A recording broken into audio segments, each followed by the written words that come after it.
Now, Coach, I've noticed something looks very differently in here. I don't know if the fans have noticed in the background. We have some very different colored uniforms this year, some new threads. They look very interesting and I personally love them. And I see you're rocking them right now, too. Are those new uniforms this year? Yeah, so this year, we're excited. I guess the secret's out. We're all Wilson.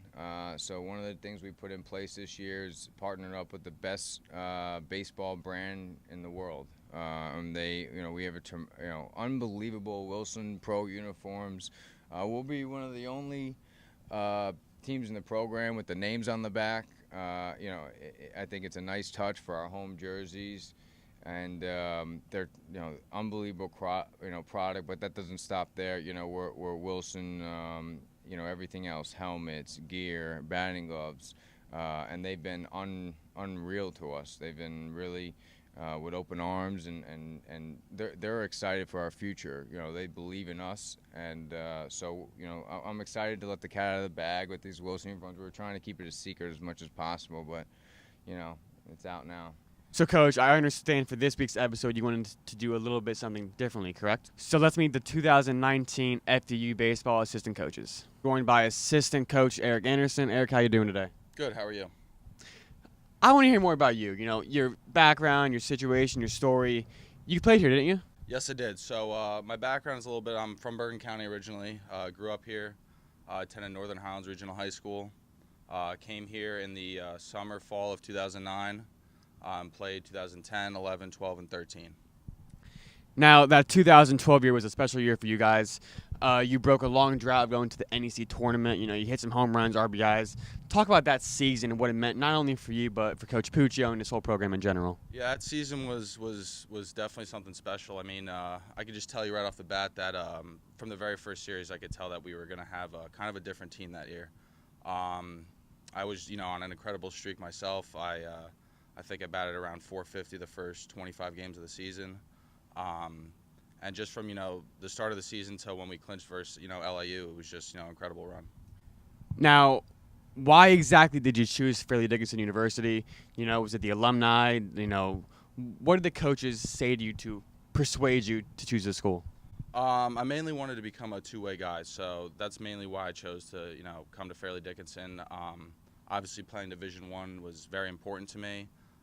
So, the two of those things, along with the academic and athletic packages that was offered here, made it a pretty reasonable choice.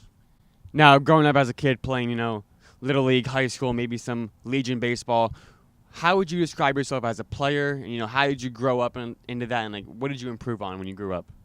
I was always a power guy. That was kind of my calling card, as you would say. I typically, struggled a little bit with, defensive stuff, which, I try to work on as much as possible here and, leading up to here. And basically just, always going, hard with, working out 4 or 5 times a week and hitting coaches, pitching coaches, everything like that. Now, for this year's team, a lot of young, new faces on the team. For you as a coach, how can you describe your past playing experiences here to help them in any kind of situations that they need to be helped with? I like to, I like to be relatable with them. I like to, put myself in similar situations that might have happened. Basically trying to be one pitch, 1 out ahead, and just use my experience from playing here 4 years and going on my 4th year of coaching. I've seen a decent amount of Division I games, so I tend to have a good idea, as we all do as coaches here, being former players, as kind of what's going to go on, and helping the kids figure that out. Now, we have a very important day coming up soon, the first pitch dinner. This is not your first rodeo with the first pitch dinner here. Talk about what does it mean for you and these new players and faces. What is it going to mean to them, that first pitch dinner? Yeah, it's just a great night. It's a little cliche, but a great night to be a night. But it's, over 200 family and friends and alumni of Fairleigh Dickinson University coming together, and everybody's tied through baseball. Everybody shares, old stories. And it's really kind of like a high school reunion for a lot of these guys that's on a yearly occurrence. So it's a really great time as both, being, a player that's attended and an alumni and a coach that's attended. Assistant Coach Eric Anderson, thank you very much. Thank you. Appreciate it. We're now joined by assistant coach Brian Radzewski. Brian, how you doing today? I'm doing good. How about yourself? So, Brian, your first year on staff here as a coach, you have vastly major experience in the baseball field. Just how can the players relate to that, what you bring here to the table? Well, hopefully they see that what I've done with my career, that the advice that I have to give comes from higher places, and it's made me successful, and hopefully they want to buy into what I have to teach. Now, growing up as a kid, playing through Little League, some Legion ball, high school, was it always a goal for you to get drafted, or did you just ride with it because you kept getting better and better and better? The goal was always to play Major League Baseball. You set that goal from a young age, and you don't let anything get in the way of it, and that's what you work towards. When you were growing up, what did you look to improve on? Were you just talk about what you were really good at and what you wanted to improve on growing up? I was good at getting outs and holding runners on, and what I wanted to improve on was relying more on my fastball. So always, like growing up, I threw a great curveball, and high school coaches or summer coaches, they just take advantage of it, and you don't really develop your other pitches. So going into like pro ball was, hey, you need to be a certain percentage of fastballs, and it really made me lock down and be able to use that fastball. What are some adjustments you had to make as a player, playing through a big-time college baseball team and then getting drafted? The biggest thing for me, I remember my freshman year, was the pitching coach sat me down after I had a rocky first outing in the fall. He said, hey, it's the same game as it is when you're in high school, as you're in Little League. It's the same thing. Different team on your chest, but nothing changes. With this being your first year as a coach, a great night to be a night is approaching here. What are you looking forward to the most for this first pitch dinner coming up? I'm looking forward to meet everyone that supports the program, and just getting to introduce myself and honoring Coach Puccio. Last question for you, Brian. Here, your first year. What are you looking forward from these players? What's going to get you to get on them the most? I'm looking for them to compete. Every inning, every pitch. Don't back down from competition, and just win some ball games. Brian, thank you very much. Thank you. Appreciate it. So, Coach, we're back to you now. Growing up as a baseball kid, playing through Little League, high school, and so forth, some Legion ball, some college, what made you get the passion to do what you're doing right now? Yeah, for some reason, this is all I ever wanted to do. I remember in third grade, in math class, I would finish. I'd finish early, and one of my teachers came behind me and saw me making a book. I had redone every MLB lineup in the league to how I saw, the lineup should be. And I remember he took the book and he went up to the front of the class and looked over Mr. Smith. I still remember him. And he called me up later on and he asked me why I was hitting Chipper Jones second.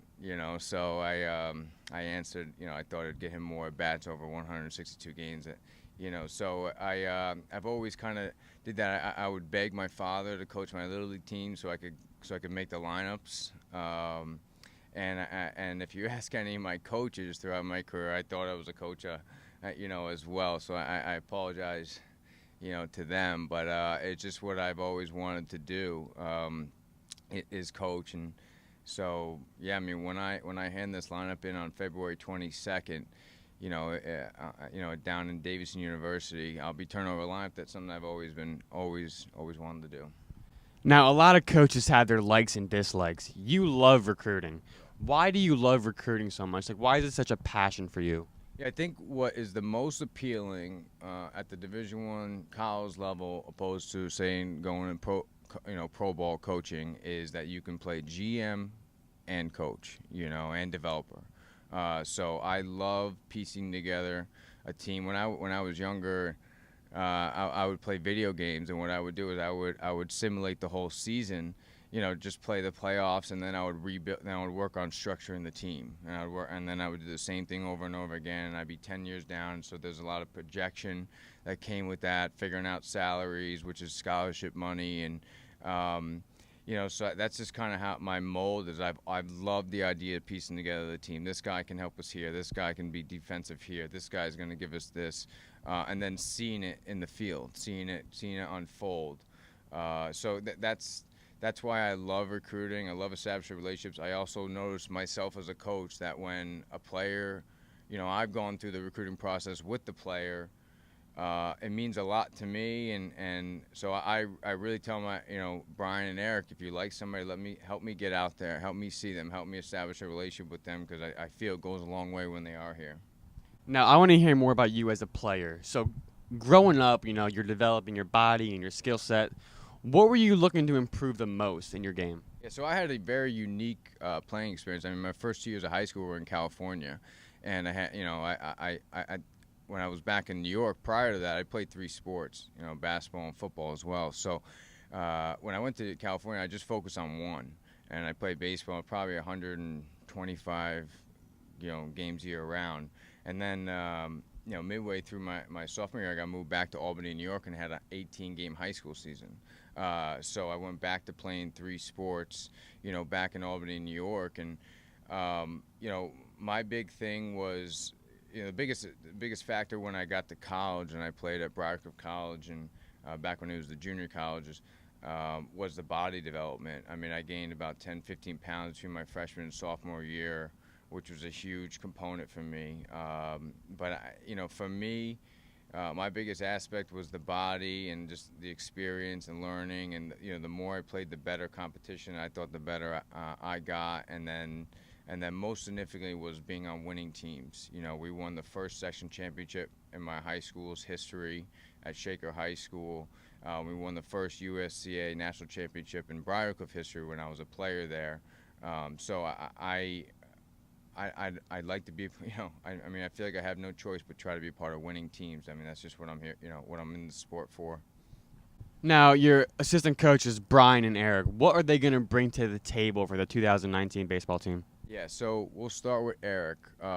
Eric Anderson is the most loyal. He loves FDU. He was a captain here. I mean, he's just as loyal, and both our guys are loyal. Brian and Eric are as loyal as they come. And Eric has the most tremendous memory I've ever seen. I challenge anybody to go up to Eric and say something to him and come back to him 2 years from now and see if he remembers. I mean, we'll be in the dugout in the game, and he'll come up to me. This is the guy that 3 years ago hit the ball, to the left side, so he's tremendous in game adjustments. His memory is just second to none. His work ethic is second to none. He's the guy that, that nobody. That doesn't want the attention. He's out here every game, or 2 or 3 hours out before the field. Before we even get going, getting the field ready, getting practice ready. He has no desire of being. I'm sure during his interview, he couldn't wait to get on to go to work. So Eric is a tremendous asset. That he's a tremendous batting practice thrower. He's thrown batting practice for professional teams. He really can teach the swing really well. So, I mean, Eric is just one of those guys, it's an irreplaceable type of assistant. And Brian Mazuski is going to be, he's on his way, and he's developing, and he's doing a terrific job with our pitchers. But he will be a top-notch pitching coach when all said and done, because he's relentless, and he won't give in, and he's a sponge to learn. And I made sure he attended the convention this year, the ABCA convention. He just soaked it up, and so he's going to do a tremendous job with our pitchers. There's no doubt. You can already see a lot of things that he learned at the University of Miami, which I call basically, with Gino over there, the Navy SEALs of baseball. If you make it through, University of Miami, you can make it through anywhere. And he's brought a lot of that here. And he's brought a lot of the knowledge and a lot of the awareness. And his work ethic, again, second to none. So the combination of those two guys really make me look a lot better than I deserve. Justin, thank you for today. Coach is awesome. Knights fans, reminder, a great night to be in night is here. Saturday, February 9th, the 9th annual John Bittman First Pitch Dinner. Follow that by February 22nd. The Knights will have their first pitch down in Davidson, North Carolina against the Davidson Wildcats. Justin, thank you very much. Thank you, Jeremy. Appreciate it.